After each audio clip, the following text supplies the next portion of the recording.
I'm sorry. I want to welcome everyone here this evening and thank you all for attending, those who are here in person and those who are joining us online. If you would, please join me for the invocation and pledge of allegiance led by Mayor Pro Tem Mike McPhee. It is your custom to bow. Please join us in prayer. Gracious God, we gather today seeking your guidance as we work to serve the people of Beaufort, South Carolina. May your wisdom illuminate our deliberations, and may we approach each issue with an open heart and mind, seeking solutions that foster unity and promote the common good. Help us to listen to one another, to understand diverse perspectives, and to make decisions that reflect justice and compassion. May our actions today bring honor to your name and to the strength of our community. In your holy name we pray. Amen. Pledge allegiance to the flag of the United States of America and to the republic which stands one nation under God, indivisible, with liberty and justice for all. Okay, next on the agenda is public comment. This is on agenda items only. If you were here for the moratorium or anything about Cane Island or anything else, that is a non-agenda item. That would be at the very end of the meeting. What I have right now is Sam Levin here for an agenda item. Okay. Thank you. Sam Levin, 224 Harborview Drive, Whitehall in Beaufort. You guys have an agenda item K, and that is for Meadowbrook Church to use Whitehall Park. We just wanted to let y'all know there was a wedding a couple of weeks ago, and council gave them an extension for noise ordinance past 9 o'clock. And Linda Roper has been fantastic to work with. Okay. We now have 7 full-time residents. By the end of the year, we hope to have about 15. We just ask that we stay with a regular agenda. I don't know what they're planning on doing at 6 a.m., but we sure want it to be It's quiet. Easter sunrise service. I don't know how loud. I can't imagine it being very loud, Yeah. but we're just asking for any future events to stay within a timeline. Okay, appreciate it. Thank you very Thank much. you. Okay, next I have Deborah Gray. Ms. Gray, for the record, please give us your address. Deborah Gray, 1300 Barnwell Bluff. I just want to speak in favor of 2 items, number 10A and B, and that's the annexation and the rezoning of 3492 Trask Parkway. This would enable the creation of a passive park at the gateway to the city, and we've been talking wrapping up the work session in terms of how much growth we've had here, how fast it is, and how much Beaufort is changing. And this allows, I think, at the very gateway and also a very important opening to the Spanish Trail, a chance to really say that natural resources are important here, that we're preserving them. It would involve no cost to the city. The Land Trust is ready to work with the grant of land. And again, preservation of a landscape that's important to all of us. Thank you. Thank you. Next I have Ken and Nancy Goldsmith.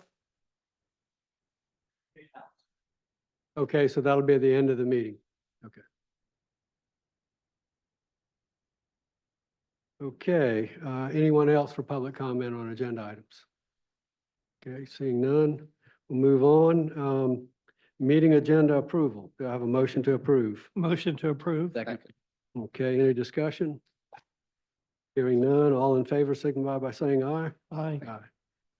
Okay, next we move to a mayoral proclamation proclaiming March 18th, 2025 shall now and forever be known as Lafayette Bicentennial Celebration Day. And as I asked the people who are in that committee if they would come up to the dais, and before Mike reads it, I wanted Do you do a motion on that? I think we do. On a mayoral proclamation, we don't. Right, No, okay, he's the only one, sir. okay. He did it, it's okay. I did it. And I read it, it doesn't matter. So, I did want to mention, we got a letter from the American Friends of Lafayette from their executive director and the National Bicentennial Chair, Chuck Schwam. And he said, and I'm going to read just one little paragraph. As we are about halfway through our 13-month bicentennial, I've helped plan over 150 Lafayette bicentennial events and have attended over 100 of them. The city of Beaufort, South Carolina stands alone as one of the most impressive events to date. So I thank everybody that participated in that. and including our city staff to help make that a wonderful event. So, hands off to y'all. So, Whereas on March 18th, 1825, the Marquis de Lafayette, a hero of the American Revolution and a steadfast friend of the United States, visited the city of Beaufort as part of the grand tour of the nation, where he was warmly received by the people and our city. March 18th, 2025 marked the bicentennial of Lafayette's visit to Beaufort, an occasion that provided an opportunity to reflect on the enduring legacy and the deep ties of friendship between France and the United States. The Beaufort Lafayette Bicentennial Planning Commission, led by the Historic Beaufort Foundation, undertook a significant task of planning, organizing, and directing a series of commemorative events to honor Lafayette's visit and his contributions to American independence. These events included a reenactment of Lafayette's arrival in Beaufort, living history demonstrations, art exhibitions, a formal ball, each designed to educate and inspire the community while celebrating the momentous historical anniversary. The success of these commemorations were made possible through the collaborative efforts of numerous organizations, including the Sons of the American Revolution, the Daughters of the American Revolution, the Society of the Cincinnati, the American Friends of Lafayette, the City of Beaufort, the Beaufort County School District, and many more whose dedication and enthusiasm enrich these events.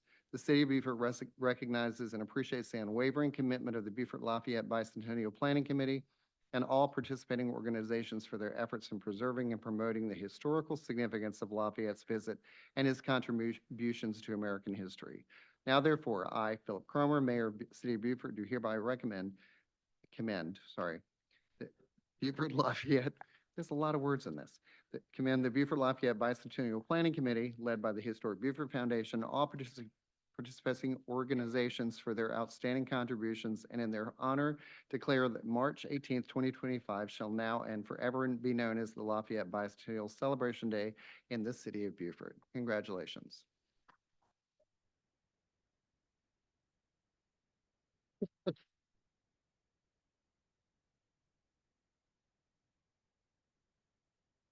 I'll wait till the mayor takes his seat. Yeah.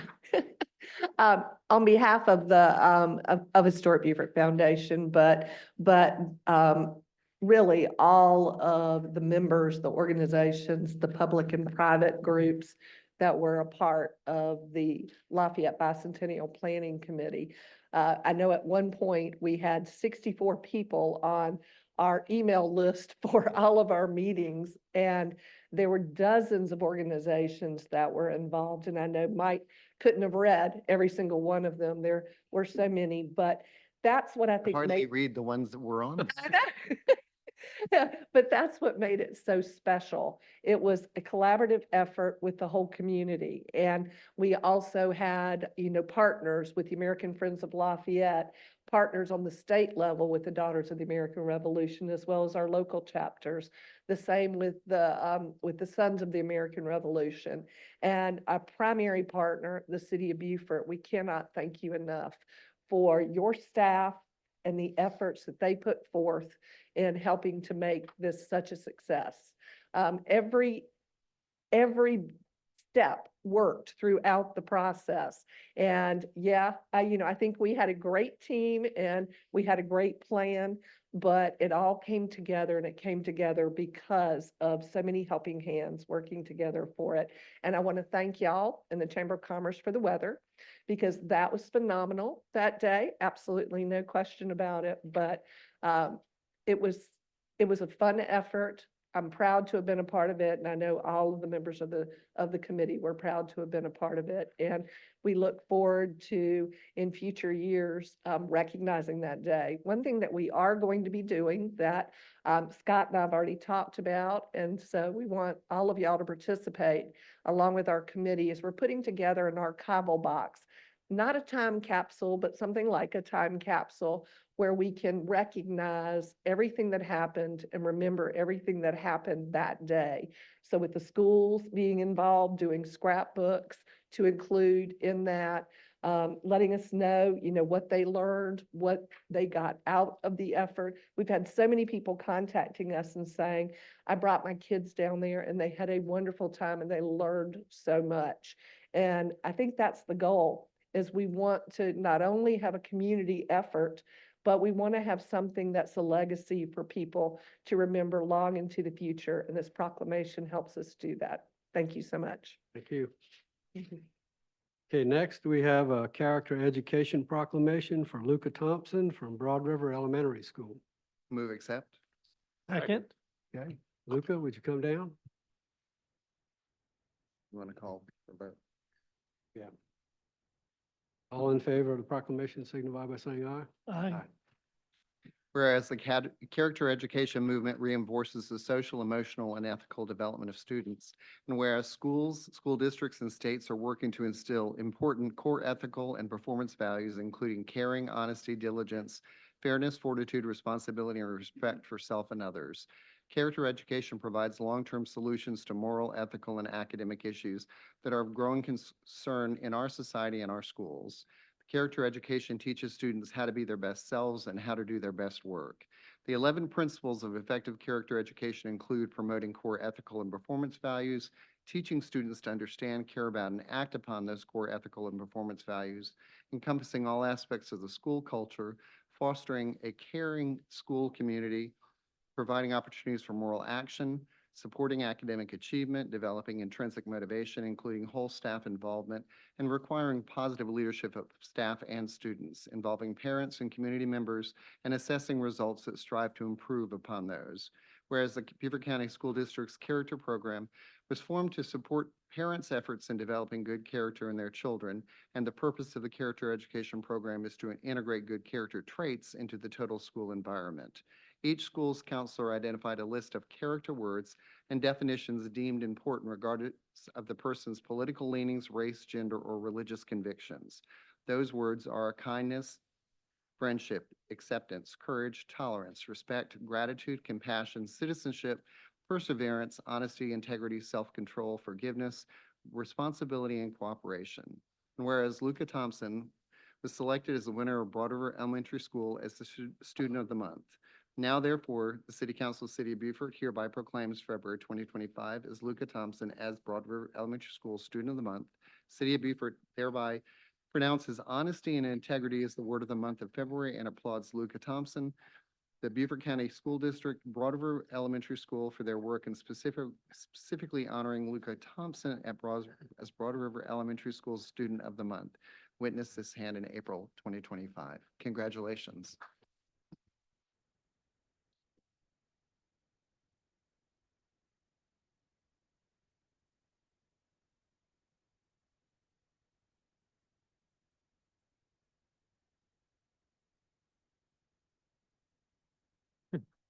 Just bend the mic way down for him.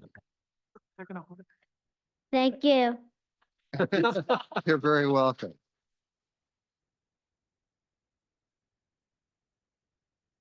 Thank you, everybody, so much. Yes, I nominated Luca for the character ed for the word for his honest and integrity. Luca constantly shows more than that, of course, but it was specifically for those words when you are in kindergarten. It's very hard to stand up to friends and peers, and you do a wonderful job, even doing that with kindness, and you're always honest. And so that is absolutely why you are our character for February. Sound good? Thank you, everybody. I appreciate it. Thank you. Okay, next we have a proclamation proclaiming April 2025 as Child Abuse Prevention and Awareness Month. So moved. Second. All in favor, signify by saying aye. Aye. Whereas South Carolina's future prosperity is dependent upon nurturing a healthy development of 1.1 million children currently residing in diverse communities across our state.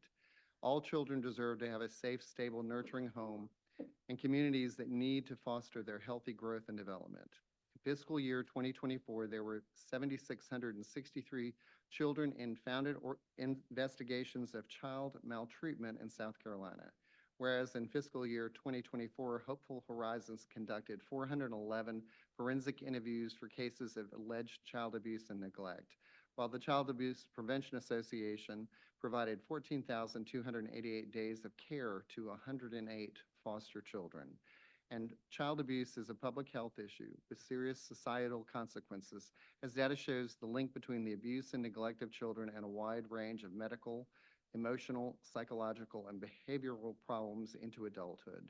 And whereas preventing child abuse and neglect must be a priority that requires individuals, families, youth-serving organizations, faith-based groups, businesses, government agencies, and everyone that makes up the community to support the physical, emotional, and educational development of all children and their families. Whereas effective child abuse prevention exists in communities that provide parents with the social support, knowledge of parenting and child development, and concrete resources that need to cope with the stress and nurture of their children, help to ensure that all children can grow to their full potential. Now therefore, be it resolved, the City of Beaufort, South Carolina, in conjunction with Hopeful Horizons Child Abuse Prevention Association, CAPA, support services around the state, designate the month of April as Child Abuse Prevention and Awareness Month, while urging all citizens to dedicate themselves to protect the quality of life for every child. Signed this date, the 8th day of April 2025. Thank you.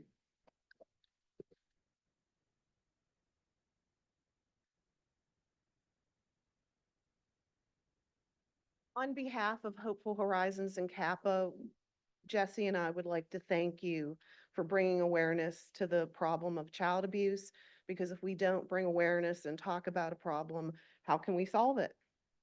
So thank you. Thank you. Thank you.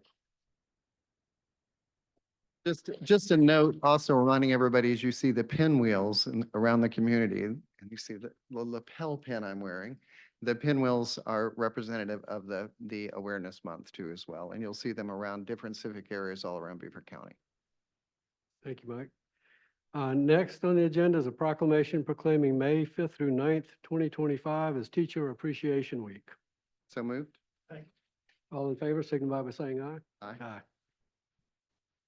Whereas teachers collaborating with parents have dedicated their efforts to ensure all children build the knowledge and skills necessary to be successful in their continuing education, careers, and lives. And whereas teachers play a crucial role in the development of all student populations and must continually adapt to meet the ever-changing needs of our children throughout their educational experiences. And teachers help children explore their talents, pursue their passions and interests, and provide the support necessary to help them lead successful and fulfilling lives. And teachers spend countless hours preparing lessons, evaluating student progress, collaborating to improve student learning, and serving as volunteers all throughout our communities. The City of Beaufort has invested in both today's and the next generations of teachers who will lead our students into the future. And many people in the Beaufort community know a great teacher who made a difference in their lives or the life of a loved one. And we thank those teachers during Teacher Appreciation Week and always. Now, therefore, the City Council of the City of Beaufort hereby proclaims May 5th through the 9th, 2025 as Teacher Appreciation Week, and encourages all members of our community to join us and personally express their appreciation to all teachers for their dedication and devotion to their work. And that would be a huge understatement in all the words in this paper. My sister and my nieces are both all teachers, and they deserve so much more. Congratulations.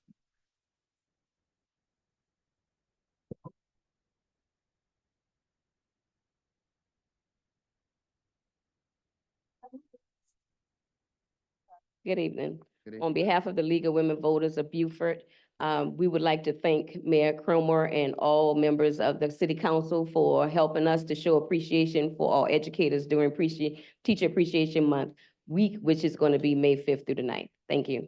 Thank you. Okay, and the last proclamation is proclaiming April 2025 as Fair Housing Month. Do I have a So motion? moved? Second. Okay, all in favor, signify by saying aye. Aye. Aye. Is there anyone here to accept that, or is? No, we just incorporate Okay. this into our agenda. Okay. You want to read it? Yeah. Okay. We don't need to read it. We Okay. know what it is. Next is a consent agenda. Do I have a motion? Motion to approve. Second? Second. Okay. Any clarifications? Okay, all in favor, signify by saying aye. Aye. Okay. Moving on, minutes of work session and regular meeting, March 8th, 2025. Move accept? Second. Okay, any changes? I do have one. I noticed that we have promoted or maybe moved Chief Price to being fire chief. Did we tell her? Sorry, Tim, but it was on the minutes. Good catch. Just want to let you know. That's on the first page. Okay. Chief, right. Mayor, can you, please let, for the consent agenda, let the one for the Beaufort Swim know we've already been approved. Meredith. Part of the consent agenda was a YMCA requesting co-sponsorship of the 19th Annual Beaufort Swim on Saturday, May 31st, 2025. Nancy, do you want to come up and say anything, or? Wanted to make sure you had an opportunity since you came all this way to join us. Mayor, City Council. My name's Meredith Anderson, and I'm here on behalf of the YMCA for the Beaufort River Swim. As you mentioned, we are starting our 19th annual Beaufort River Swim Saturday, May 31st, and we are asking for permission to use the landing and the marina, that the sand is delivered, the bathrooms are opened early, and that we can use the dumpster and the spigot. And we appreciate y'all's support for this event. Thank you, Meredith. Appreciate it. Great event.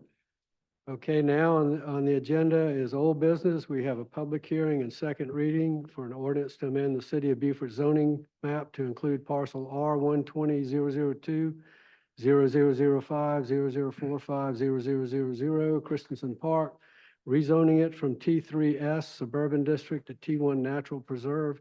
And I'm going to ask Kurt Freeze to come up and give a brief overview before we open the public hearing.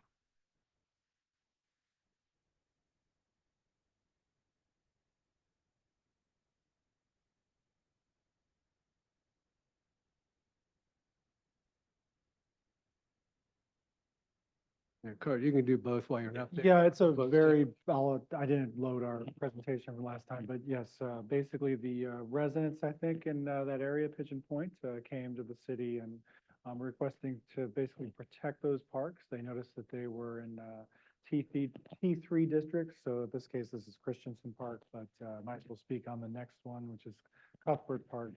And they asked the city if it would consider rezoning them to a T1 district, which only allows parks and open space and related civic uses related to parks and open space. And so those both had unanimous, well, actually it had one nay vote from the Planning Commission and the first reading before you last month. And so that's about it. Okay, well, I'm gonna go ahead and open up the public hearing.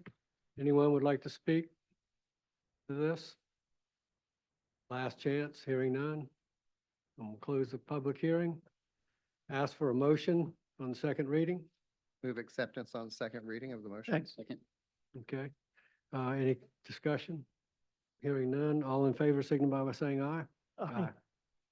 Okay, next we have a public hearing on the ordinance to amend the City of Beaufort zoning map to include parcel R 120-001, 000-0293, 0000 Cuthbert Park, rezoning it from T3S of Suburban District to T1 Natural Preserve. So moved. Open the public hearing. I gotta open the public hearing. Any comments? Talk. Hearing none. Close the public hearing. Now, So moved. Mitch? Second. Okay. Motion and a second. Any discussion? Just a quick comment, and I'll bring this up to our Parks and Tree Advisory Committee, but just for some of the neighbors that are here as well, just an idea. But I went out to the park, and noticed that it looks like a lot of the trees there are water oak trees. And I do think that they provide, a good coverage right now, but they're temporary. They don't last that long. You know, maybe you have another 10 or 15 years, but it might be a good time for us to start getting ahead and plant some live oak trees in that park so that if in the event that those come down or need to be taken down, then we'll have mature live oak trees to replace that. So again, something that I'd like to bring up to our Parks and Tree, and I was hoping to have a conversation with them at the, oh, yes, ma'am? Mayor, I think somebody had a, Would you like to make a comment? Sure.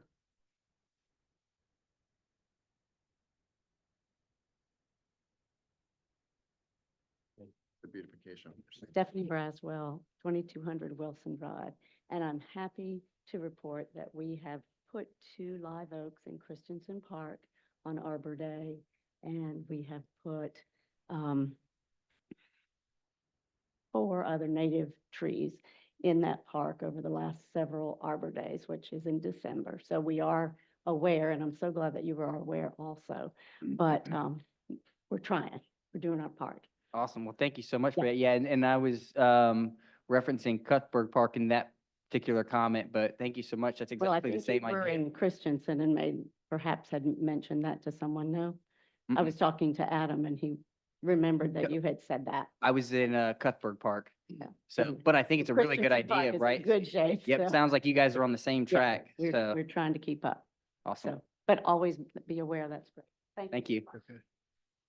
Thank you. Okay, next we have an ordinance amending the business license ordinance of the city of Beaufort to update the class schedule as required by Act 176 of 2020. This is second and final reading. Have a motion? Motion to approve. Okay, motion and a Second. second.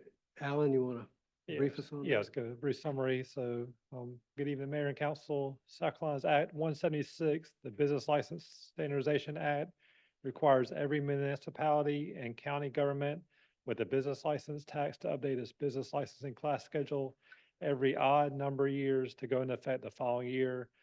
2025 is the time to update the city's licensing practice to remain in compliance with state law. Happy to answer any questions you may have. Okay, any questions or comments, council? Okay, hearing none, all in favor signify by saying aye. Aye. Aye. Okay, thanks, Alan. Okay, next, under new business, we have a public hearing and first reading of an ordinance to annex 2.8 acres of real property located at 3492 Trask Parkway, R 100-025-000-012A-0000, into the city of Beaufort pursuant to South Carolina Code annotated 5-3-153. I'm going to open the public hearing. First, I'd like to have Kurt give us a little briefing first before I open the public hearing.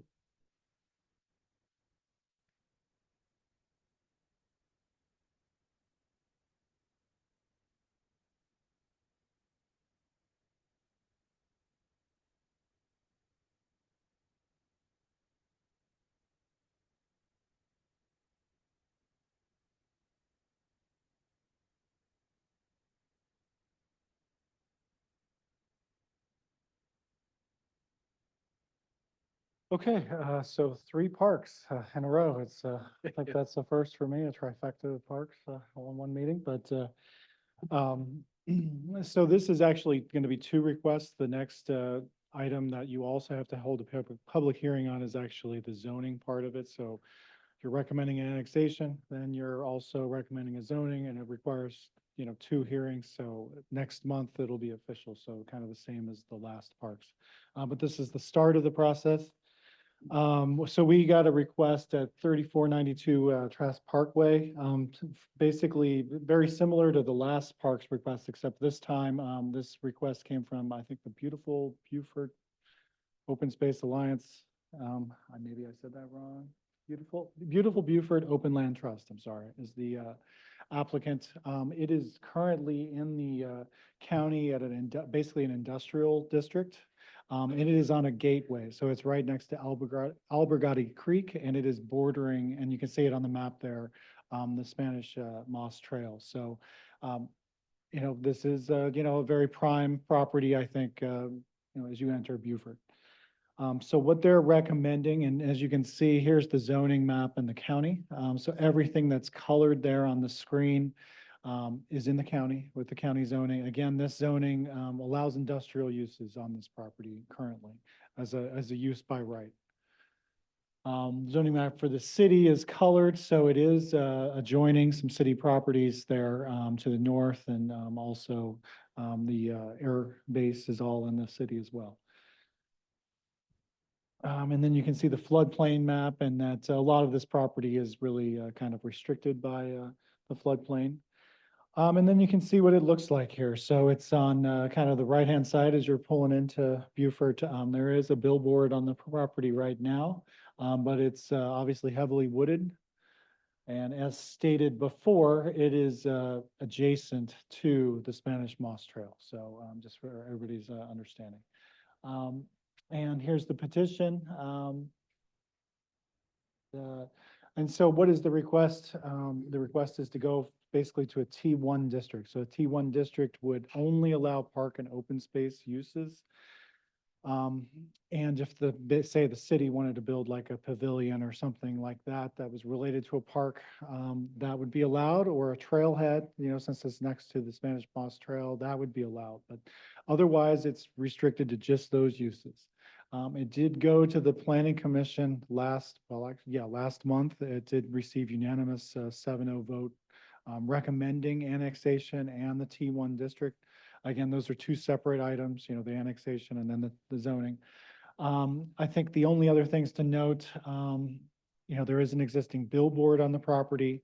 If you were to annex this, you'd be annexing it as is. And so that billboard would essentially retain a legal non-conforming status because we do not allow billboards with this current request. So that's kind of the background on that. I don't believe the city has any, desire or, that's really up to you, but it's not going to be coming into the city's kind of park and open space purview or ownership. This is going to be privately owned and maintained from what we understand. It would just be restricted in perpetuity unless they came with another rezoning request to a park and open space use. So with that, it's actually, as you see in your packet, we actually had an open space plan done in 2010, which we unearthed. And that it's recommended by the open space plan, and T1's basically recommended for any area of that has some significance, and I think we talked about Cuthbert and Christensen Park being kind of gems to the community. I think this has the potential to be a really special place because it's right there on the creek. It's a gateway. So really for any property that you're going to look at for annexation or even a rezoning, if it has some special significance in a natural setting, a T1 district, I think is always could be recommended. And so with that, the Planning Commission and staff both feel like the comprehensive plan, the zoning, the development code, and the open space plan would all support this request. So with that, I'll turn it back over to you. Okay, thank you, Kurt. Can I make a comment on that, Kurt? Because it says here that it's compatible with adjacent zoning. I don't see that to be the case, right? I mean, it's surrounded by RMX, and in the comprehensive plan, that's identified as the commercial corridor. I never saw any mention of this parcel being zoned T1. And I'm not saying that it's not a more appropriate use for this parcel, because there are several parcels that are in the comprehensive plan that I feel like were zoned for too much density and perhaps would be better as T1 or a lot less dense, especially being in critical areas. But I just don't know that I understand the comment in here or the one that you just made in regards to it being compatible with surrounding properties, because that's just simply not the case. It's surrounded by RMX. It's currently zoned industrial, and in every plan that's brought up as the commercial corridor. Well, I mean, I think there's, some, obviously a lot of belief, that's your personal, I think, opinion, right? But I do No, think that's what the plans say. Well, but T1 is kind of allowed in any area. I think that's what I was trying to get at. And I think, is this a special area? And I think that's for you to decide, right? That's. Right, and no, that's what I'm saying. I don't The disagree special area with is that. this, I think the converse of that is it is on the creek, it is on a gateway, and it's next to a major regional trail. And so if you're going to preserve a property, I don't know what property that would be more suitable to preserve than a property like this, right? I wouldn't disagree with that at all. I guess what I'm disagreeing with is the plans don't identify this as open space, and it is not compatible for it to be T1. That's not compatible with the surrounding property. So that's more so what I'm disagreeing with, is the plans don't call for that. So not that we have to stick to that, and not that we couldn't say that this is Yeah. better used as T1. I'm just, I mean, you're making a point. I think, again, T1 is just kind of a unique thing. It's to preserve, I think, natural and important places for the community that I think the community doesn't want to see developed. Essentially, that's the long and short of it. And I think that's why you're on the board, is making that decision, right? And is this a property that you feel like should be taken out of the development program, essentially on a major road? Does it have those characteristics that, with all the things you heard about before with affordable housing and all of those things, those needs that we have? Is this property special enough to, I think, grant some protection in the future? That's how I would see it. So, hopefully that makes sense. it does. I would expect to see this in there as it's not necessarily compatible, but it's a good option for T1, right? Yeah, I think Because then that that's- would be more clear.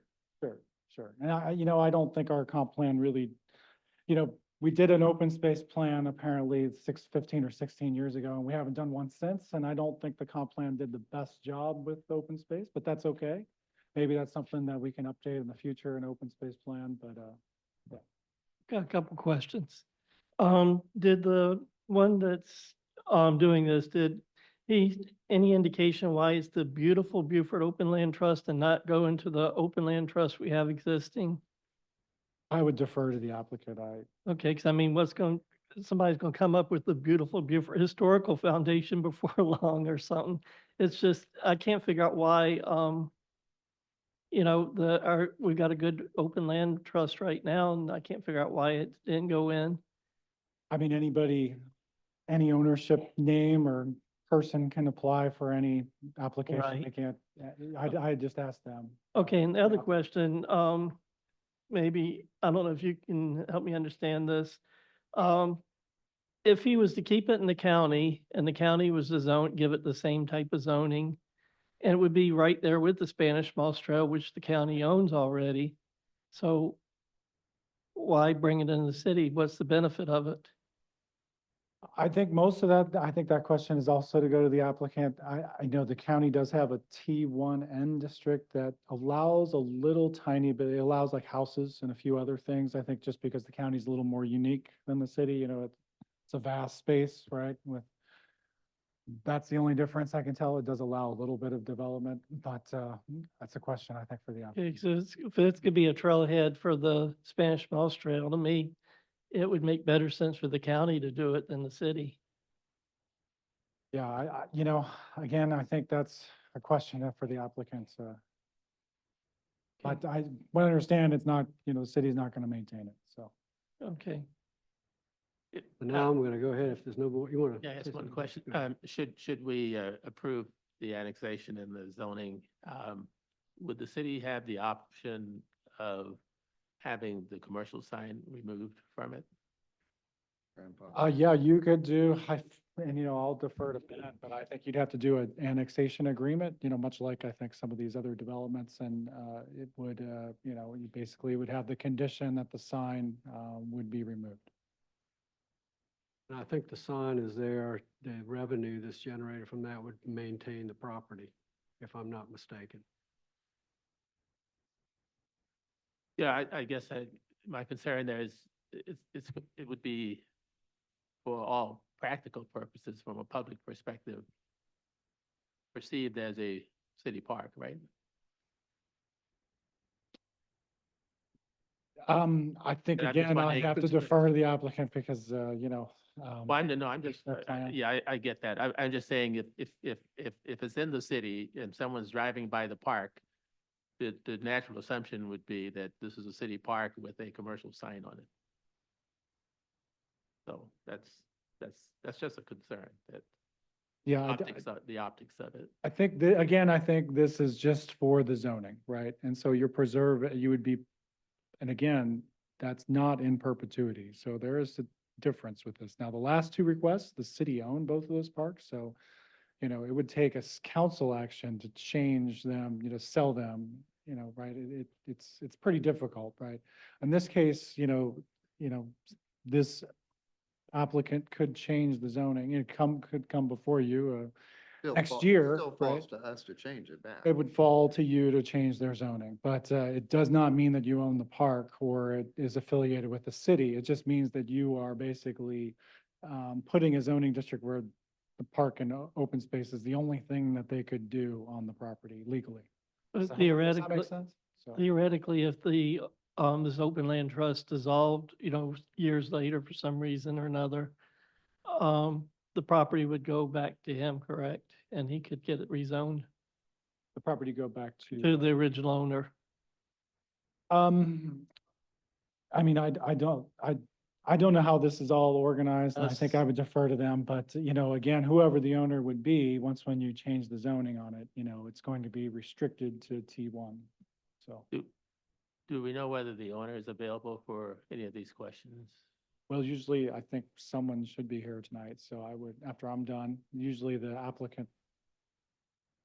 There is Cody, is the applicant online? there is a Zoom attendee named Preservation Team, I presume. Is the applicant representing the applicant? Do you want me to allow them to speak? Yeah, sure. I mean, that's fine. If he's, is this the applicant or? They don't have an actual first and last name, but they do have their hand raised. Okay, Are we in public hearing? we haven't opened it yet. Well, you may want to put it in public hearing. All right, let's go to the public hearing and then we'll allow them to speak. Okay, sir. I'm going to open the public hearing on this. Again, this ordinance to annex this 2.8 acres of real property at 3492 Trask Parkway. Anyone wish to speak? We have a Okay, hand hearing raised. none, let's go to the have a person hand online. Yes, sir. Yes, okay. This is William Cook. Okay, Mr. Cook, go ahead. Sorry, it's not clear whether you could hear me. Thank you for allowing me the opportunity to speak. I'm one of the board members of the beautiful Beaufort Open Land Trust, a new land trust that has been formed in Beaufort. Appreciate the comments today about the need to protect open space in the face of increasing development pressure. To answer a couple of the questions, I think the first goal here is to preserve and protect this open land at what's definitely a gateway into the city of Beaufort on this prominent creekside location. As to reasons why this is before you and not the county, the reason is that the beautiful Beaufort Open Land Trust would prefer to work with the city. This is a gateway to the city. The Open Land Trust wants to work in partnership with the city to help envision what this, how this open space can be used in the future. And then there were, just to respond, a couple questions about the existing sign. I mean, as it was already explained, the sign has been grandfathered in. It's been there for decades. At least, you know, for the short run, the sign is helping fund the upkeep and continued preservation of this site. But again, you know, welcome the opportunity to have conversations with it and other uses with the city following annexation and rezoning. But the primary goal is to protect this open land. Thank you, Mr. Cook. Anyone else? I have a question for Mr. Cook, if I could. Okay, yes, we have a question from Councilman Lipsitz. Yes, can you tell me who the board members are on this beautiful Beaufort Open Land Trust? Of course, Alan Dye, myself, and Graham Trask.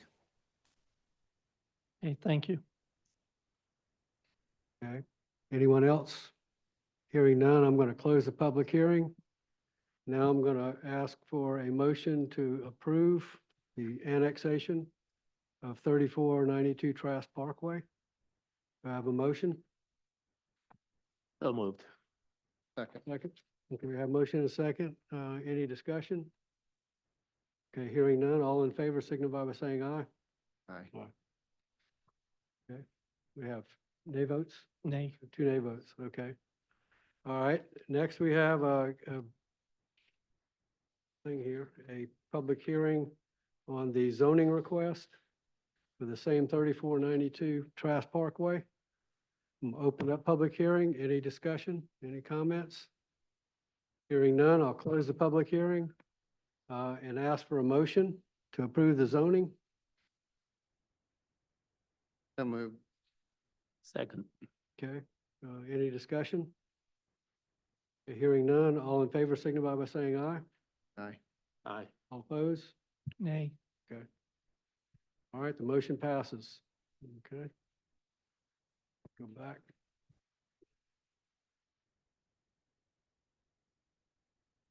Okay, that concludes that. Now we go to an ordinance to amend sections 1-9031 and 1-9032 of the Code of Ordinance of the City of Beaufort, South Carolina, to change the composition of the Cultural District Advisory Board.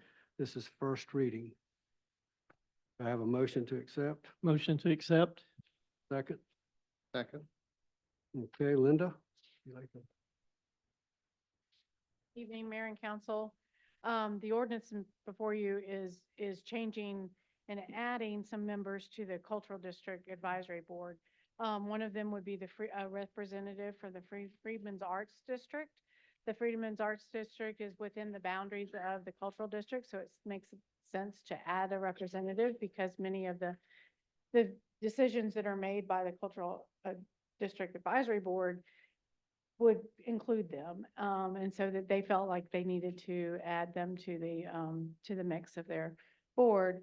The at-large member would be also beneficial, in keeping in composition with a, odd number of, members, number one. Number two, the Cultural District Advisory Board is, is working towards expanding the Taste of Beaufort to include an arts festival component with Taste of Beaufort. And they felt like another board member is needed to help with that endeavor. Okay, appreciate it. All right, any discussion? Hearing none, all in favor signify by saying aye. Aye. Aye. Okay, thank you, Linda. Next is a resolution authorizing the city manager to enter into a contract for benefits brokerage services. Do I have a motion? So moved. Second. Okay, Alan, would you?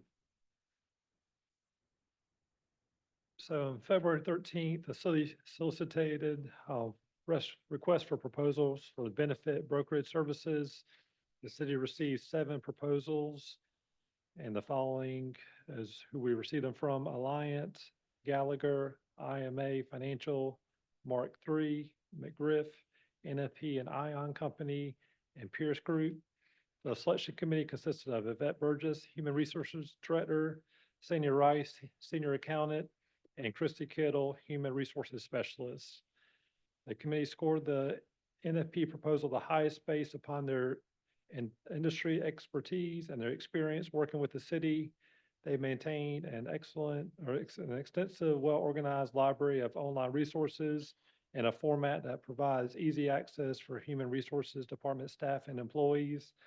As the city's current provider, they have conducted on-site employee presentations, provided consistent, successful annual benefit open enrollment programs, and have provided valuable labor and compensation consultations as needed.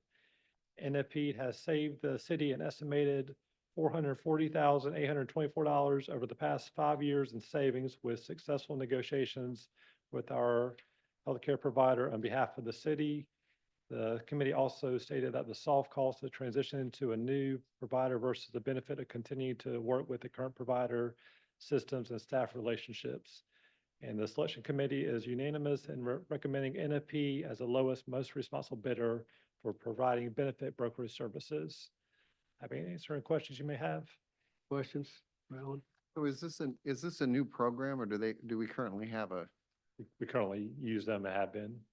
so this is basically a renewal of what they've been doing It for a sure is, yeah. 7-year term? Okay. What's the term on this? It's going to be 3 5 years to 3 begin years, with, and 3 then years. 2 additional 1-year renewals. I did have a question on that real quick. Was there any discussion on the fee? So $25 per enrolled employee per month. Does that go up if they extend for those 2 years, or does that stay a fixed rate for the entire contract if they decide to extend? Stays the same. Yeah, it's fixed. It Stays the same? Yeah. Okay. Any other comments? Hearing none, all in favor signify by saying aye. Aye. Okay. Next, you can stay where you are, Alan, because you got the next one too.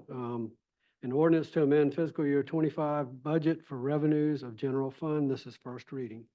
You have a motion. So moved. Second. Alan? All right, so the city purchased property at 1100 Bounty Street for $2.3 million in December of 2021 and financed the purchase through the issuance of a 2021 general obligation bonds. The city entered into agreement with Beaufort Jasper Higher Education Commission in June 2022 to lease the property to University of South Carolina Beaufort and the South Coast Cyber Center. And the state of South Carolina General Assembly appropriated $1.5 million to facilitate the purchase of the cyber security education facility. And the city is required to accept the one-time state appropriation by June 30th, 2025. Happy answering questions you may have. Any discussion, questions? Is that going to be applied to the money going to be applied to the? Yeah, eventually for the purchase. Yeah, that's our plan. Okay, great. All right, any other discussion? Hearing none, all in favor signify by saying aye. Aye. Okay. Motion passes. Are we technically going to retain ownership until we're completely paid, or are we doing an installment sales? And The details of the purchase agreement are yet to be worked out.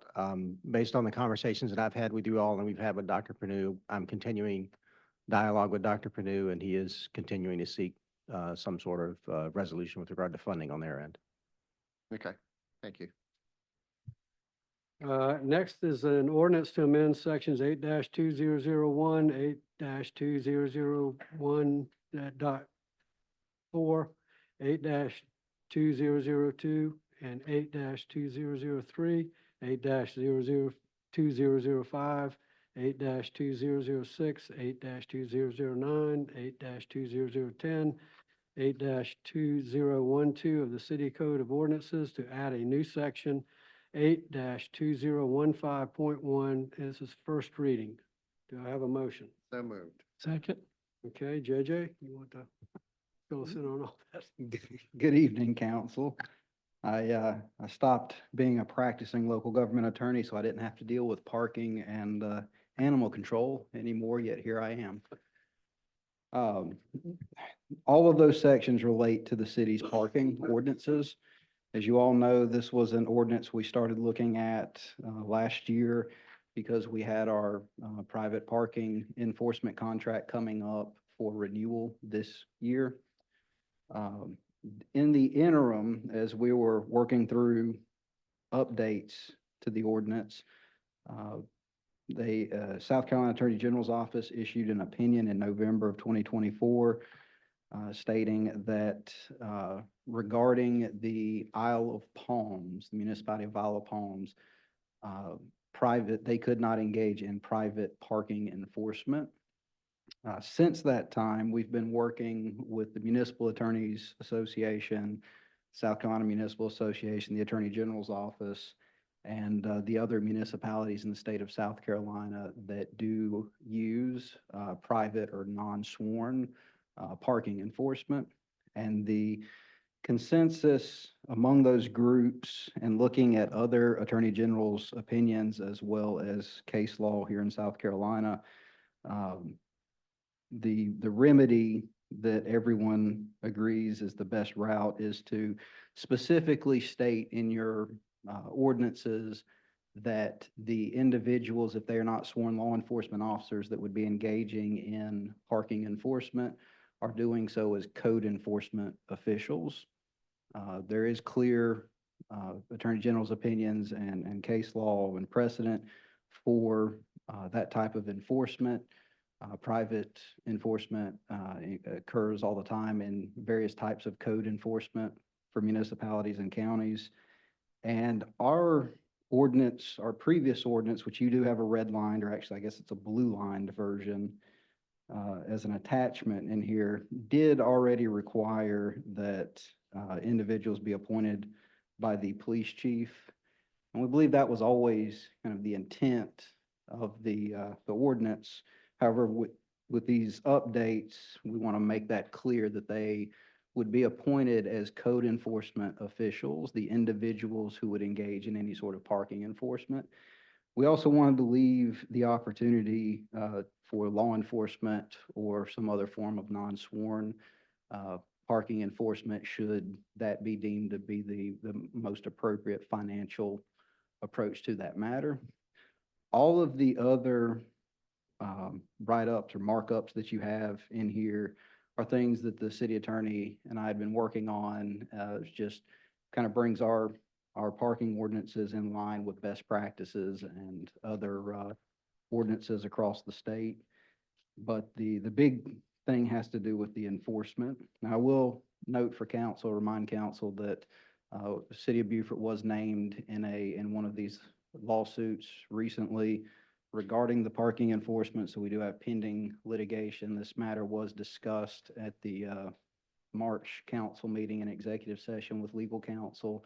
And it's on the agenda in the executive session tonight to be discussed as well. So any questions or comments relating to that potential litigation, I'd ask council to save for that executive session. But are there any questions about the other sections or the approach we've taken to this?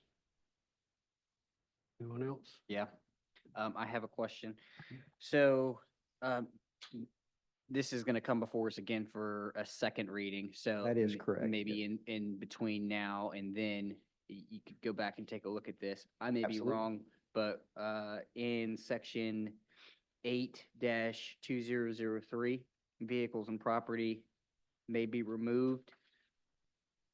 I remember that I don't have it in front of me, the previous towing ordinance that we just recently passed had a section there after, it would be after F here, and it talked about the maximum allowable fees. I did not see that in this anywhere, so I don't know if maybe this got transferred in before that was implemented or how that shook out, but maybe just go back and make sure that the language in this aligns with the language in the one we just passed. That is correct. Thank you, Councilman. That did not include the most recent version of 8/2003. We will get that updated version that council passed just last month, I believe. Just month last before, one, yeah, so new. Yes, sir. And then the other thing is section 8-2005, parking of vehicles contain dangerous substances. It looked like there was the intent to change some of the language, like strike out town, add city where it says that.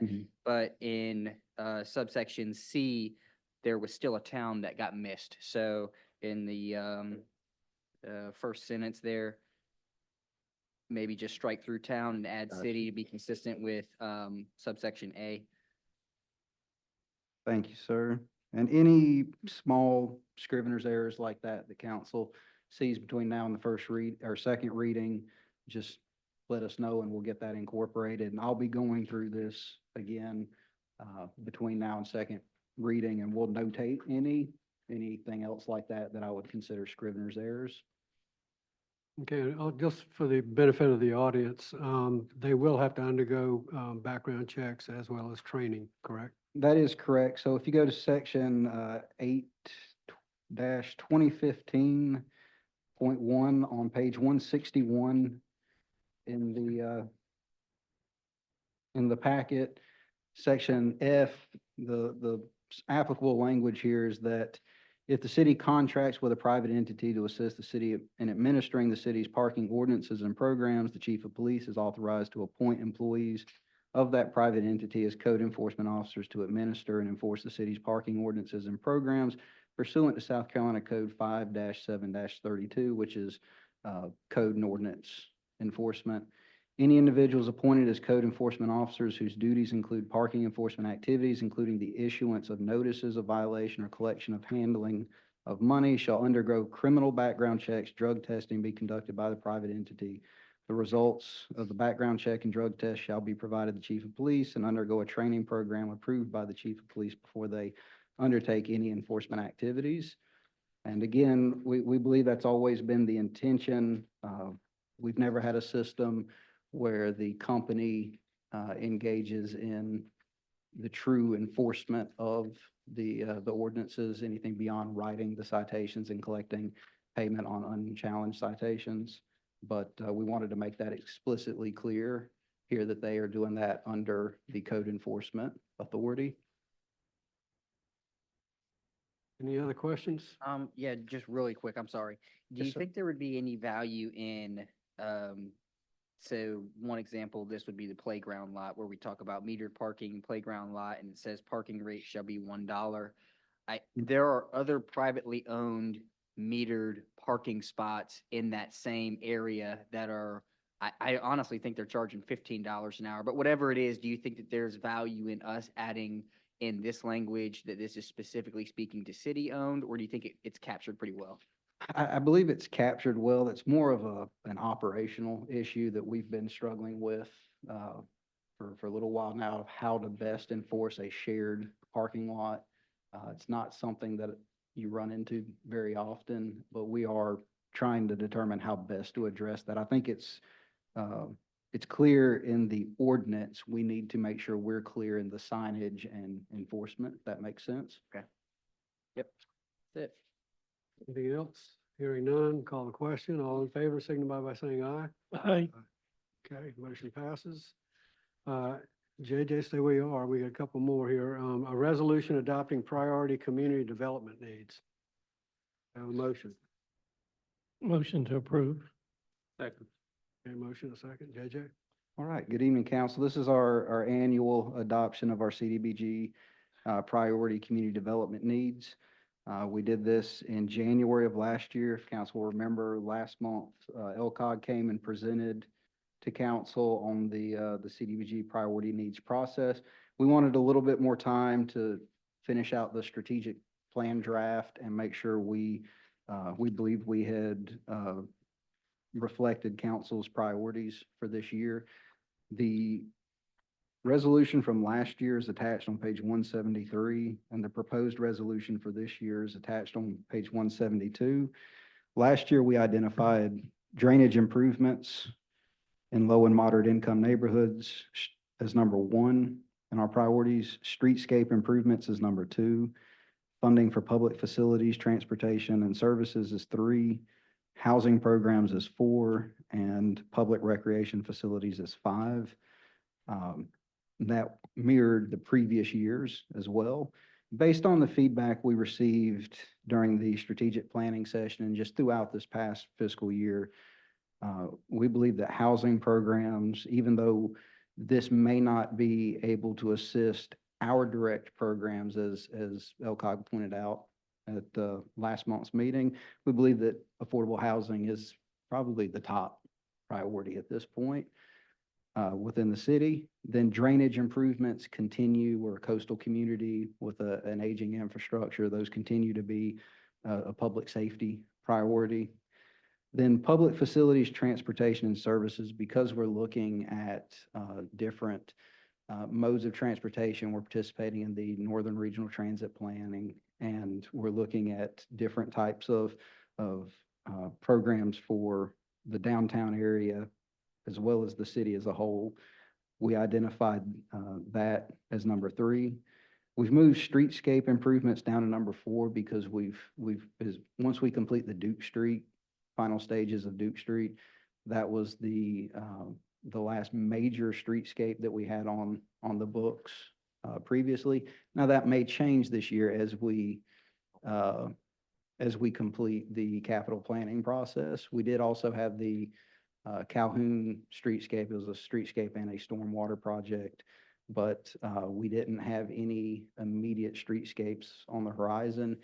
And to be honest with you, when it comes to CDBG funding, we're having a hard time meeting LMI when it comes to a lot of these streetscape projects. And then we left public recreation facilities as the lowest priority just because we have so many other public safety and housing needs ahead of that. So, council, we're happy to rearrange that if it's the will of the council as a whole, but we work pretty hard behind the scenes to try to reflect the policies that we've been working through with the strategic planning process this year. Any comments, questions? Okay, hearing none, all in favor, signify by saying aye. Aye. Okay, next is a resolution authorizing the city manager to enter into a security screening warranty and maintenance agreement. Do you have a motion? So moved. Second? Okay, JJ? All right, council, this is for the screening equipment at the municipal courthouse. Uh, This, I'm actually the one that flagged this to come in front of council. It's a warranty provided by the manufacturer. It's a very specialized piece of equipment. But our current procurement code does not differentiate between manufacturer warranties and any other multi-year contracts. So to be on the safe side, we wanted, it's well within the city manager's discretion. It's a $22,000 contract over 5 years, I believe, and 6 years, several $1,000s a year. We wanted to bring that in front of council because it is a multi-year contract. Comments or questions? Hearing none, all in favor signify by saying aye. Aye. Okay, thank you, JJ. All right, next is a resolution authorizing the city manager to enter into the modified grant award agreement for the Charles Craven Stormwater Project. So moved. Okay, JJ? All right, so council, back on November 4th of 2024, came in front of you with the first modification or amendment to this resolution, and that was to accept additional funding from SCORE for this project because the project costs have gone up since the original grant award came in. At that time and consistent throughout, originally the Charles Craven and the Port Republic projects had been grouped together for funding purposes. But as the prices have increased, we realized we wouldn't be able to complete both projects.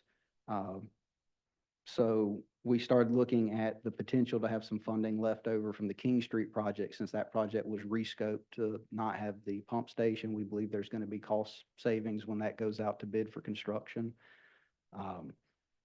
We hope that those cost savings will cover the full amount of the Port Republic stormwater project. If not, we have a shovel-ready, fully permitted priority project that we'll immediately begin pursuing additional grant funding for. But we've reached a stage where we're at the point we're going to be bidding out these projects for construction. And for the SCORE and the DOT requirements on this project, we need to formally remove Port Republic from this scope. As of right now, it is built in as a separable scope for the construction bid on the King Street project. So it'll all go out together so that we can hopefully get lower mobilization costs on both projects. And then we'll assess the costs that come in on those projects, and we can separate Port Republic out of it if we need to at that point. And at that point, we would be coming back in front of you if we're going to proceed with a modification to the RIA grant on the King Street side to add Port Republic back into that. But they don't want to do that until we see what those numbers are. Okay. Any comments, questions? Just curious, JJ, on the ARPA money, ARPA funded projects, are Yes, we sir. on a construction schedule look like it's gonna happen when it We- needs to happen? We believe so. Okay. It's a tight schedule. It's always been a tight schedule, but we've been in constant contact with both SCORE, SKIP, RIA, the engineers. Everybody seems to be confident. We're actually meeting with the Charles Craven engineers and then the Waterfront Park engineers to try to maybe coordinate some of that assessment. And everybody, the engineers are confident, and I tend to trust them. All right, any other comments or questions? Hearing none, all in favor signify by saying aye. Aye. Okay, appreciate it, JJ. All right, thank you, council. All right, next we have an appointment to boards, commissions, and committees, the Park and Tree Advisory Committee, PTAC, and the Waterfront Advisory Committee, WAC. Back. Yeah. Mr. Mayor, I'd like to move to appoint Shay Michael to the Parks and Trees Advisory Commission for a 3-year term to expire on June 30th, 2028. We gotta open up for conversation? Or no? Do we Pardon have me? to open it up for conversation? Or Can we had open this up convers- for conversation? We can. You can. Okay. Do you want to second it or do you want to? I, I was just going to potentially like to discuss, and this is something that I expressed, as a matter of importance prior, but we had a lot of applicants for this board. And right now, the way that we have it structured is it'll be a 7-member body. And I know that there's benefit to not having too many people involved, but I really would like to see us expand this board to have more citizen representatives. We had Councilman, which board are we talking about? Waterfront Advisory. This is. Waterfront This is Advisory. Parks and Trees. This is Parks and Trees right now. Okay, Today is Parks and Trees. okay. So we'll come back to that then. Okay. Can I get a second? Second. Thank you. Okay, we have a second. Any discussion on Shay Michael being appointed to the PTAC? No. Okay, hearing none, all in favor, signify by saying aye. Aye. Okay, now, Okay, now you can talk, but just 1 second. The following individuals I'm requesting be appointed to the Waterfront Advisory Committee. That would include Joseph Oliver, David Russell, and Josh Schott as citizen representatives, Hal Beach and Perry Dukes as alternates to the citizen representatives, Councilman Josh Scalati as the city council representative, Bill Suter as the planning commission representative, Mike Sutton as the Historic District Review Board representative, and David Bartholomew is the Beaufort County Council representative. Motion to approve. Second. the motion is second. Now, Yeah. Okay. Thank you guys for keeping me in line there. So again, just to kind of pick up where I left off there, I really think that with the caliber of citizens that we had apply for that board, I think that the magnitude of this project, we're going to have a better result if we allow more input. We had a lot of experienced people that came forward, and I just don't know that we capture it with 3 citizens representing. So I would like to expand to that number to an additional 4. That would bring the total number of members on that body to 11. And I think that that is doable, and it gives us the opportunity to have more diversity. With the current alternatives, we have 9. There are 2 citizen alternatives on there that will also serve and be part of it, so that they can be part of voting if one of the others do not wish to proceed.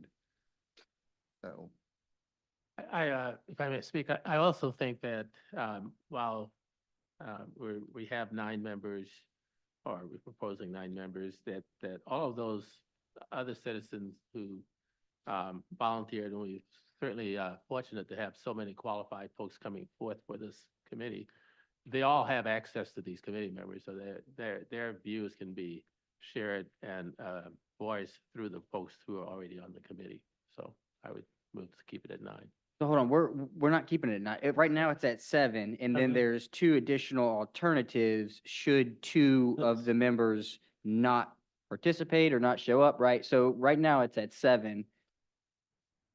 I think It's 7's a 7 good is- number.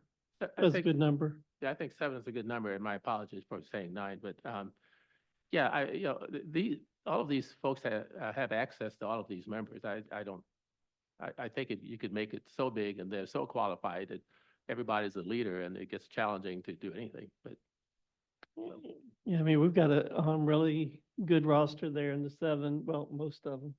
Just joking, just joking. We got really good roster. Yeah, I think you're gonna do good on there. But I think 7's a good number. I don't disagree. The caliber of people were profound. I Fantastic. mean, They there's were no question, but, unbelievable.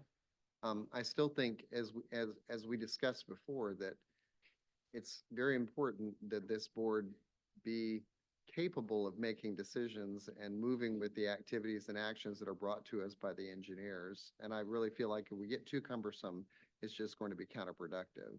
And in my experience on commissions, when you get above 7 members, which is why we had the conversation about the Cultural Arts District going to a larger member, but they qualified the need to having more hands on, feet on the ground, working with them with the organizational direction that they're going. But I really feel like keeping it clean and keeping it manageable is important. That's the only reason I think the 7 with the alternates are suitable. So, because there were so many great people Evergreen. Yeah, there were, and I tend to agree with Josh. I originally said I'd like to have more citizen representatives on the committee because you get more of a diverse opinion from around the community, but, and we did have such a great list of individuals who applied. But it doesn't look like, Josh, you and me have the votes on this one. Well, never know. I mean, I think what I'm gonna do is I'm gonna make a motion that we expand the board to show 11. And if that gets seconded or it doesn't and it fails, but that's just really how I feel. I think that this body would still be able to function. I think it would still be able to meet those responsibilities. I know that there's gonna be big personalities just because of the caliber of folks that applied. But this is a really big deal. People want to be, they want to participate in this, and I know that they always could through the representatives on the committee. I understand that, but I would prefer to tap into that interest, and then if we diversify responsibilities to make it work along the way, then so be it. But I just want to give more people the chance to participate in a very active role. So I move that we increase the number of citizen representatives to what would be 7, and that would bring the total count to 11. And that's an amendment to the, Yes. and I'll second that. Any more discussion? Mayor and council, just procedurally, if this motion passes, then there will have to be an intervening motion, an intervening resolution to alter the makeup of the membership of the board. I'm going to call the vote, so it may not go, but all in favor of the amended resolution signify by saying aye. Aye. Okay, motion fails. So going back to the original, all in favor of the people represented? And just as a comment, all of our commissions were public meetings. So You know. the public can attend the meetings as well. All the other members could attend and chime in. So that would be great. You gotten through all of them? You said them all, okay.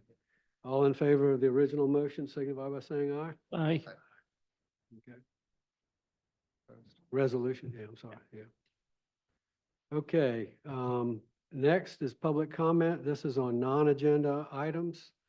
I have a list of people who've already signed up.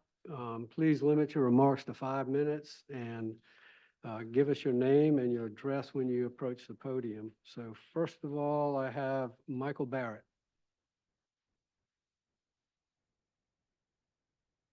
Thank you, Mr. Mayor. Good evening. I'll be a lot less than 5 minutes. My name is Michael Barrett. My wife and I have lived on Cat Island on Ridge Road for close to 20 years. And as you've just been discussing tonight in a lot of aspects, we've seen a lot of changes in the area at that time. A lot of our neighbors are very concerned about the Lower Cane Island development. A number of them have asked me to come down and register their stringent opposition to it. And just to give you a flavor, we had a community meeting a couple of weeks ago. We had over 80 people turn out. I don't think there was anybody that was in favor, and there's currently a petition circulating that's got over 200 signatures. So I realized that this was approved 30+ years ago. We're asking that maybe it could be reconfigured depending on how things evolve. Possibly it could be a preserve, maybe the Open Space Institute or the Nature Conservancy or some type of organization like that could buy it and reconfigure it, and the Trust could get at least most of their money out of it. As I think you probably know, the infrastructure does not support the density of that development on Lower Cane Island. I mean, people can't get their heads around 260 houses, hotel, commercial space, marina. There are no sewers out there. The roads cannot support it. If you start to widen the roads or into the marsh, we've been told that in order to put sewers on Lower Cane Island to support that kind of density, they would have to go in and cut down many trees, bulldoze lots of land to do it, and it would just tear up the whole island. So I'm not even sure how feasible it is going forward, but we certainly urge you to closely scrutinize that proposed plan. And if there's an opportunity to maybe do something else with the land, we would certainly support that kind of effort. One last thing, from a habitability standpoint, we asked a nationally known catastrophe modeling firm to look at that area. And I think, and this is an issue you folks have dealt with in many areas possibly. 2021 data, they said that with a Category 3 hurricane, which is I think what our maybe most recent one was, it's going to be an 8-foot storm surge. So a lot of that low-lying land, even on Cat Island, but on Lower Cane Island, is going to be underwater.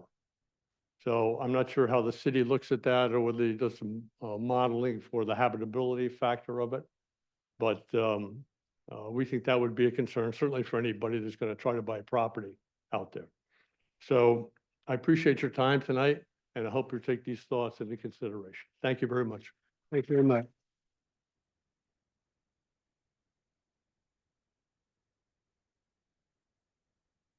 Okay, next I have, is it Randy Mickles? Michaels, okay.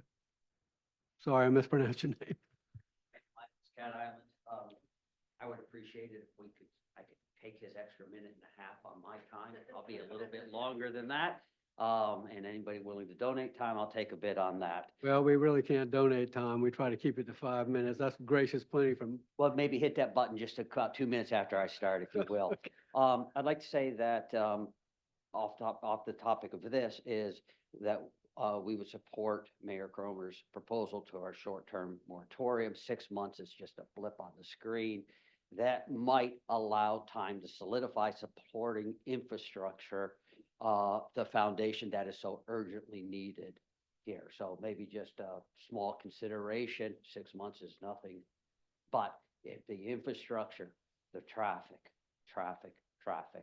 sewers, all of that come into line. So with that, also we would certainly are supportive of the concurrency legislation, ensuring that the public facilities and services necessary to support new development are available concurrently with the impacts of that development. Don't build 700 homes and then say you're going to put a fire station in, and 3 years later, the county's still supporting a city development. So you support those things. Randy Michaels, Cat Island, my wife Jennifer over there. We've lived on Cat since 2012. We want to state clearly, we are not NIMBYs, okay? We are not NIMBYs. We support responsible development that is consistent with the surrounding area, emergency services in place, roads that can handle the traffic impact in addition to that, water, sewer, and others in place. Jennifer and I are very fortunate. We own land and we own buildings in both the city and the county. I've stood in front of you. Again, I'm just a blip on your screen, but smaller projects and everything else. Every one of those projects involved rezoning, annexing, development of these properties, and they all followed the existing regulations, public hearings, and everything that went through it. And you know what? We won some and we lost some, but it's all part of the process. And I hope that would apply. We do want Mrs. Trask to know that our agent that approached her is serious. Jennifer and I have had our agent approach Mrs. Trask with an offer to purchase Lower Cane. The intent of that purchase, the 10,000-foot view of that purchase would be $1 in, $1 out. Residential estate homes only. And for every dollar we put in, the infrastructure and the home and everything else, we'd like to get our dollar out of it. But at the end of the day, whether it was 10 properties or 50 properties or 70 properties, the executive residential homes that would be in there, every bit of the remaining land, once our money came out of it, not profit, our money investment came out of it, would be turned into green space or environmental space, etc. What does that mean? No hotels, no retail, no marina, no event center. no impact on the environment other than estate homes in there. So, Mrs. Trask, please consider that as an option. We're aware you're under contract and that may not be your decision at this time. But if it is, Jennifer and I would love the opportunity to talk environmentally with that property. Questions? I don't expect any answers now, but these are some of the questions that we have. A little bit of knowledge is dangerous, right? Traffic study. We understand 16 homes are going in on Upper Kane, and this has been approved, but this is the maximum number of homes that were allowed to be built without a new traffic study. Has a new traffic study been requested or started? USACE, is there a current verification on wetlands? Because they do expire. Are the wetlands subtracted from density calculations? Don't know. SCDES, current critical area plat. Again, is there a current critical area plat on that? Lagoon waters, there's a signage when you pull onto Lower Kane on the lagoon that states saltwater impoundment, fish and wildlife refuge. Are these waters controlled by the state? Will these waters count as stormwater runoff? Or will there need to, stormwater would need to be accounted for somewhere else on the islands of Kane Island? Soloco manual, will this be applied to Upper and Lower Kane Island development? Don't know. And that, a lot of this could be ignorance on my part. Is a development of 169 acres of 25 in the county and 144 in the city approved at 337 homes, 80,000 square foot commercial, 80,000 foot of civil, consistent with surrounding areas? I don't think it is. It could be, but it would be nice. The people on the island, all of the islands off of Ladies Island Drive are scared. If there's no public hearing, at least tell us some of these things so we can get a grasp on it, please. With that, the March 12th of this year, Bottom Line Echo Survey boat pulled into Kitten Creek on the southwest side of Lower Kane. The survey boat measured at high tide, and it made its way via Kitten Creek off of Cat Island, close to the proposed event center. Echo then attempted to enter via Buford River, the south side of Lower Kane. It was only able to navigate approximately 1/3 of the way in. That would mean that all of the docks proposed on Lower Kane 30 years ago are not navigable waters, not at high tide. Maybe a John boat on a king tide, but they're not navigable. But they're zoned for docks, or they're dock permittable lots, I think is a more accurate way to say on that, with that. You know, if there was a study done at mid to low tide, you would not access the Kane Island side nor Kitten Creek. It's changed in 12 years since we've been on the creek dramatically with that. You know, with that, based on 700 residents between Upper Lower Kane and the marshes, 130,000 feet of retail space requested, 80,000 permitted, 80,000 feet of civic space, a hotel, an event center on the marsh, and a marina. You know, some of the concerns we have, of course, are traffic. Could represent 2,000 to 3,000 more vehicles per day accessing the causeway. With that, causeway's 2 lanes. This restricts emergency access for all the reasons that exist with a 2-lane road. With that, causeway and Lady Island intersection. I think anybody that would be in favor of any further development on Kane should really spend an afternoon or a morning trying to turn left off of the causeway onto Ladies Island and try and pick the right car coming off the bridge, if it's going 50 or if it's going 70 miles an hour. It's dangerous. There's many times there's 6, 7, 8 vehicles lined up to turn there. as is right now with that. The current traffic study in there, in my understanding, is the fact that it is a D rating currently as is, which is the lowest rating there is with that. And, you know, again, understanding the 16 homes going on Upper Kane still fit in without a new study on that. But being at the lowest level there is and adding an additional 3,000 cars a day, traffic study certainly would be paramount on that. Fire station. We've got a county fire station just off of the causeway there. We understand that the city and the county do share responsibilities. The question of what happens if the county fire station, supported with tax dollars from Cane Island and the county, for example, part of that, is assisting and helps with a city emergency, say house fire on Cane Island. So they're at that house fire helping the city, and they get a call in that a house on Cane Island in the county is on fire. Do they leave assisting the city because they don't have a station there? Or do they let the Cane Island house burn to the ground that pays to have that fire station there? I don't know, but we're scared. We're worried about that. The, you know, docks that are not environmental impact on that. We've got a marina maybe going in at Safe Harbor, 350 boat slips. Mega marina, almost, certainly mega for here. And all the infrastructure and environmental issues are related with bringing fuel and everything else to the water. To have one right across the Buford River directly across doesn't make sense.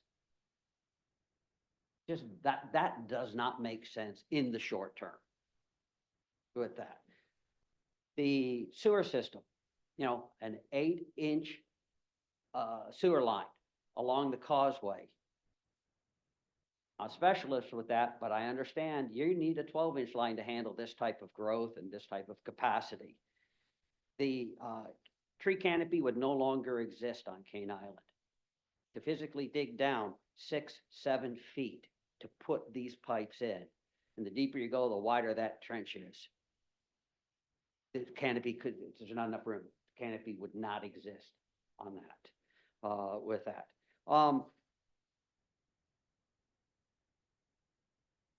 I think if the 30-year-old PUD understand it's going to happen, it's allowed to happen, but maybe some reconsideration to make sure the infrastructure is there. Some of the things do not make sense today. And also Mrs. Trask understanding that from an environmental perspective, again, it's a 10,000-foot view at this point, but we would really appreciate an opportunity to sit down with Mrs. Trask and talk about an environmental way for her to get her money out of it, us to get ours back, and have a tremendous amount of green space on Cane Island. And it looks like my time's just expiring. Thank you very much, sir. I appreciate that. Thank you. Thank I you. would love the opportunity at any time, if anybody called, to sit down. I would drive and meet with anybody to listen to some of these things. And there was a lot of things that rapid fire in there. Hopefully a couple of them made sense to you guys. Thank you very much. Appreciate it. And I think your neighbor's up next, Chris Kinsler. But we're not repeating the averages because we have executive session. I know. Yeah, take a short amount of time, I hope, because we have an executive session after this. It'll be You very used short up a because he lot of your took time. everything I I was know. going to say. So, but I would just like to say that all of us are very concerned about the overdevelopment of both Upper and Lower Cane.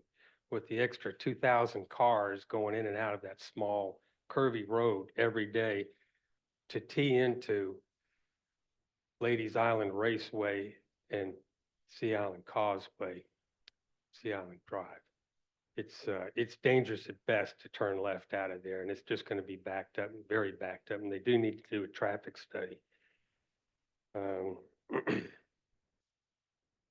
hotels, you know, this development, I heard this first council meeting I've been to about affordable housing in the city of Beaufort. Well, this does nothing for affordable housing. This is all $1 million plus houses and developments and big things like that. So I'd like to see it scaled back.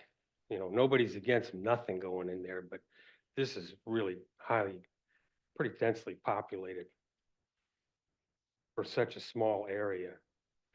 But I also would like to say I support your moratorium. I wish it'd be longer until concurrence makes its way through the South Carolina legislature. If it It could save the does. city of Beaufort a ton of money to make sure the developer follows through with what he says he's going to do, as opposed to what happened down in Bluffton. But that's all I have to say. Thanks for your time. Appreciate it. We have another person from Dolphin Point Drive, Ken and Nancy Goldsmith. Are they here?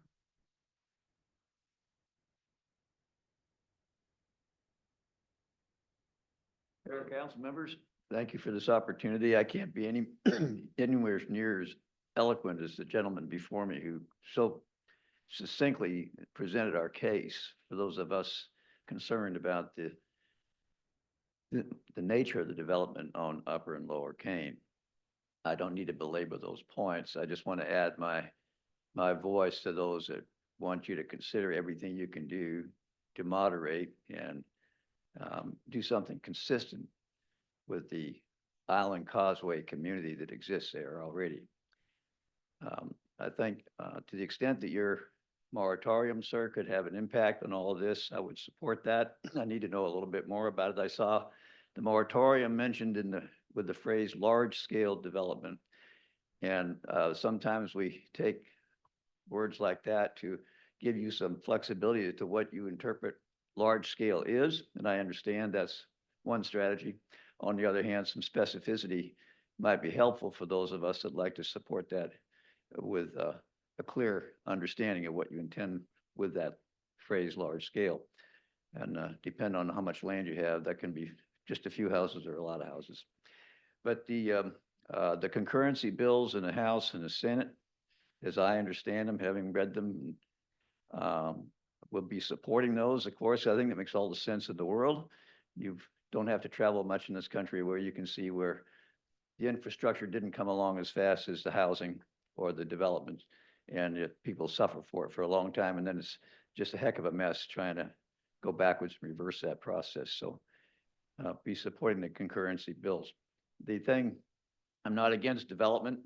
I come from the live free or die state, and we are used to these contentious situations. I also spent 25 years in Montecito and watched them semi-rural environment deal with the very same situations, but successfully in both cases, I will say, because the citizens were able to moderate the influence of developers that wanted to do more than was consistent with the semi-rural nature of their surroundings. So we obviously want to see that happen. I think there's things that when you think about, and I tried to do the math on Cat Island, the acreage, which I think is 432 acres, and the number of homes that are there. And of course, there's a golf course takes up a big piece of Cat Island.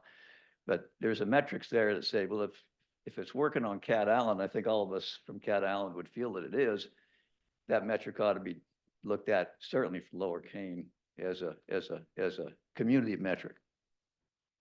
There's things, of course, when you think about development, and again, I'm not against development done conscientiously, but there's things you got to have some concern about when you think about development, and those are things that have been mentioned: septic systems, and above ground power lines, for that matter, always come to my mind, and things of that nature that you want to be thoughtful of when you think about somebody going in and developing territory.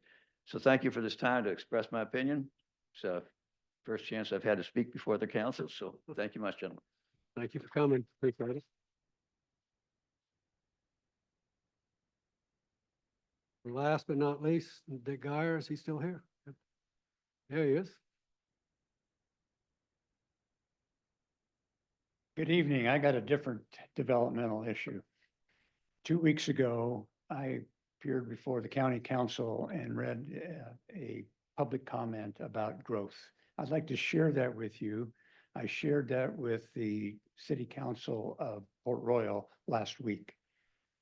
Madam Chair and council members, this evening, I'd like to share with you some personal comments about growth in northern Beaufort County. But first, I'd like to mention past growth in the county. 20 years ago, I do not believe the county council or the Bluffton Town Council could have envisioned the population growth in today's Bluffton. The growth has resulted in the fact that almost half of the Beaufort County School District's enrollment is within the city limits of Bluffton now. This growth was in fits and starts and not in a linear fashion. It expanded in pockets, not in a geographic wave. The school district reacted to growth by expanding existing schools and building new schools on available acreage. There was no evident master plan for progressive and sequential population growth. If there was a plan, the school district, through its own fault, was not involved in any meaningful growth planning.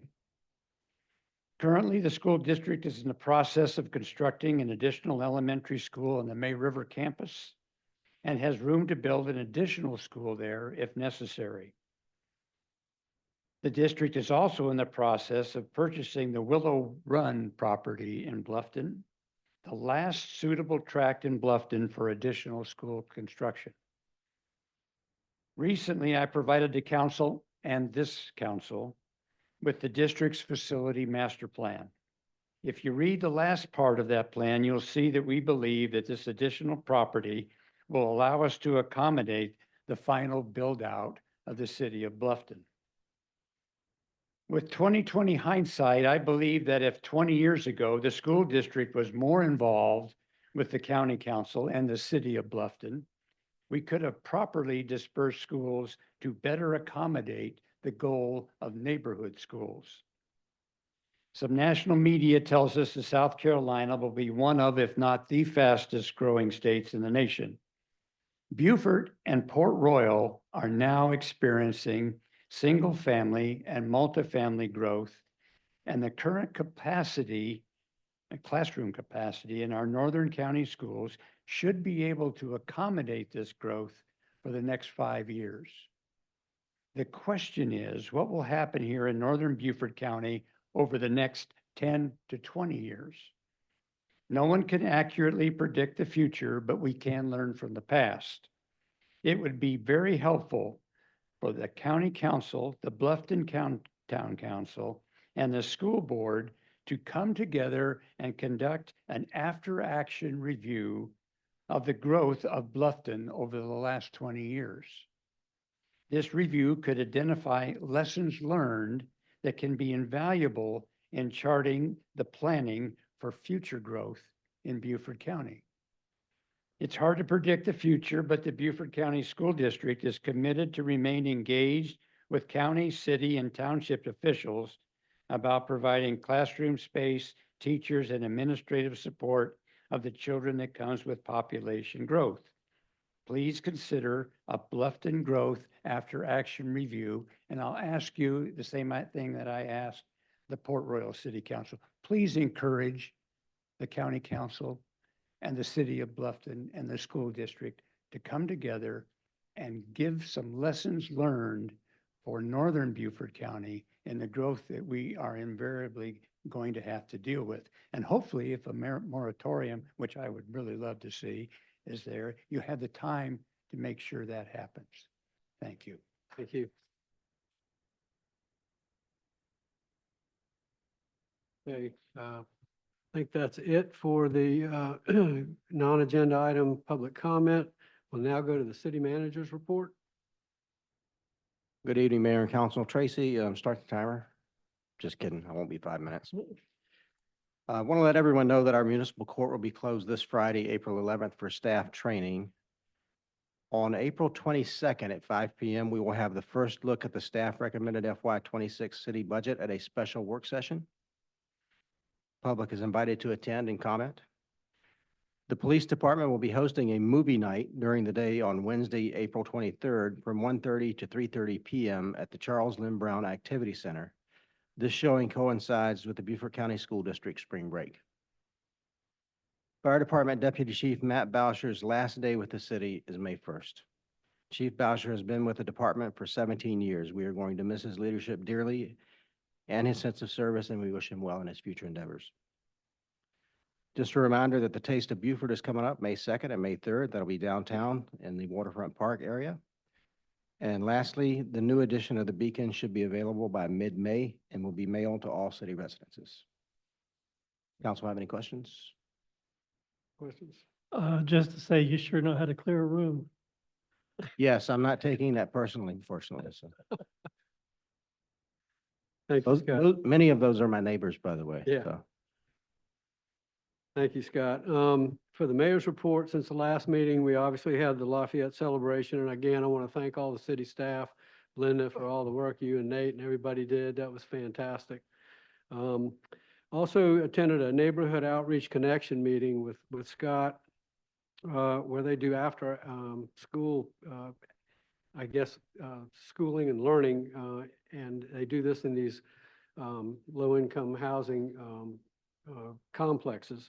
And it's something that we are going to try to reach out, I think, again in the future to have a meeting with them. Also met with the Beaufort Housing Authority director about future plans. I think that Scott was there and several others. Attended a meeting of the Friends of Burton Wells Park. Josh was there as well to talk about hopefully growing that into a sports complex and kind of tied in with that, we met with Rob Wells as well about sports tourism and see if we can't get something going on out at Burton Wells for the youth of Northern Beaufort County. Also attended the all hands event at the police department on the grant that the Cummings Foundation provided. We had a ribbon cutting in the new gym there, and it looks like it's a great thing. Went to a ribbon cutting today for the overhead doors. I was 15 minutes late. They'd already cut the ribbon, but I showed up and just said, hey. Ashley, I think, covered on that.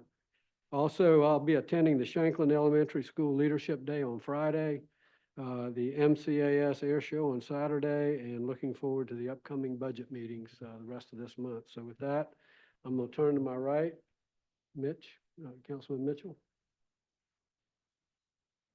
Okay, well, thank you, Mr. Mayor. I too attended the Lafayette Bicentennial events at the waterfront, the short parade on Bay Street and the speeches at the Perdilla House. I want to compliment Ms. Cynthia Jenkins and Lisa Sundrier and staff and everyone that supported that. I found Lafayette particularly interesting. I guess he was in character the whole time he was here. So that was educational and entertaining. Also attended the Freedman Art District's Chalk It Up Festival on the 22nd and 23rd. Want to compliment everyone that supported that. It's off to a great start, second annual Chalk It Up Festival. So looking forward to next year's also. Also attended Old Commons Neighborhood Association meeting. And want to compliment them and thank them for their day of service, commonly referred to as cleanup day. And they helped two of the neighbors there with their properties. And that's certainly a worthy cause. I did not attend for some personal reasons, but my wife was there working hard, and so were a lot of other folks. So thanks to all of those folks involved in that. At the Old Commons meeting, the guest speaker was Ms. Ann Kaywood. She's Executive Director and Managing Attorney at Low Country Legal Volunteers. I want to thank her and her organization for all the wonderful work that they do and all that they shared at that meeting. So I think that does it for me. Thank you. Councilman McPhee. Attended many of the opportunities that we had for ribbon cuttings and otherwise. Also did a NERPIC and LATS meeting over the last 2 weeks. The Northern County study should be done in June. they hope, for the urban planning for the northern side. They are pushing that for us to try to get more information as well. Jumping back to, since our last meeting, Dancing with Our Stars had a very successful event, raising over $250,000 this year towards the shelter, and great event and a great opportunity for all of us as judges and so forth to get to meet the kids and be a part of it. So it was a great opportunity for there as well. Councilman Scaletti? And I'll try to be quick. I know we got a session after this. So just really quickly, on March 25th, I was able to attend the Soloco meeting. Part of our discussion there was potentially how do we better align our development codes? The county has their zoning, which they allow pretty high density in some areas, and so the municipal government. So maybe it would make sense to sit down and reevaluate those development codes, make sure that we're complement each other and not competing with each other. And then at the same time, preserving the land. The previous plans talked about preserving, 60% of our land mass. And I think we really need to put some focus on how we can best do that together. Right after that, I shot to Columbia, where I went to the Municipal Elected Officials Institute to take an advanced economic development class. A lot of the conversation centered around sports tourism. Ironically, I don't think that was the intent, but it happened. And there was a council member from Rock Hill there who invited us to come up, tour their institute, see what's worked for them. And then coming back here that same evening was when me and Mayor met with the Friends of Burton Wells and had the discussion about potentially having sports programs here for our kids and kind of building on what's going on at Burton Wells. On March 27th, I was with the Junior Achievement of Greater South Carolina, and the goal was to meet with high school age students and talk about how important budgeting is. And then they went through a simulation in which they had to basically budget a month in pay housing, water, electric, all of those things. And at each station, you had a representative who was able to discuss a little bit about what that was like here locally, and then why it was important. So that was a good experience for them, but it was also a really good experience for me. And I do intend to volunteer with them again in May. April 4th was our last Leadership Buford class, and the topic of that month was government. Stephen Murray gave a presentation. Scott was there to answer questions with Port Royal. Actually, Brooke was there instead of Van, but they were all able to answer very hard questions very well. And then Michael Moore with the county was also there. And so we had great conversation, and I would say that was probably my most enjoyable month for me, but the whole process has just been really good. You think you know your hometown community until you go through a leadership program of that caliber, and then you realize there's a lot of things that perhaps you've or has escaped you for 30 years. And then I look forward to, on April 5th, I attended the Buford Academy's Pig Out, and they had an auction, and I'm surprised anybody bought it, but somebody bid on and won a day with me and Mayor Cromer. So we'll see what day that is or what that conversation is, but it'll be a high school student and they'll spend the day with us. And so yeah, we'll see how that goes. I'm looking forward to it. April 24th, we have a joint session with Port Royal. So as conversations evolve, I'm sure we'll work out an agenda, but look forward to meeting with them again for this quarter and hopefully collaborating and working with our neighbors. So that's it. Thank you all. And last but not least, The kid doesn't ask for a refund. I'm gonna piggyback on where I don't need to repeat all the things that they've gone. One thing I did do, I was on a virtual call with the Municipal Association's Executive Legislative Committee, which I'm a part of. Anyway, a lot of the bills that they're advocating for with the Senate, for instance, there's a bill where they're wanting to change the election dates or we'd have to go to odd years. That looks like it's gonna stay the same for us. Things can change, but it looks good. Short-term rentals, it looks like we're gonna maintain, control over those. Still, there's a bill out there trying to do away with short-term rental controls that the city has. That looks like that's gonna stay the same. They're working on the, alcohol, trying to think of the name of. Yeah, Yes, insurance. insurance, the tort reform with the alcohol bill. They're working on that. Everything was looking good. Anyway, that's enough. I'm gonna just go, make a motion, we go into executive session pursuant to Title 30, Chapter 4, Section 70A2 of the South Carolina Code of Law, legal advice regarding litigation. Pursuant to Title 30, Chapter 4, Section CA2 of the South Carolina Code of Law, discussion regarding the purchase or sale of property for the Green Space Program. Pursuant to Title 30, Chapter 4, Section 70A1 of the South Carolina Code of Law, discussion regarding personnel boards, commissions, committees, Tourism Development Advisory Committee. And pursuant to Title 30, Chapter 4, Section 70A1 of the South Carolina Code of Law, discussion regarding personnel appointed by city or council city manager. Make a motion, go into executive session. Okay, we have a second? Second. Okay, all in favor? Aye. All right. Going into executive session.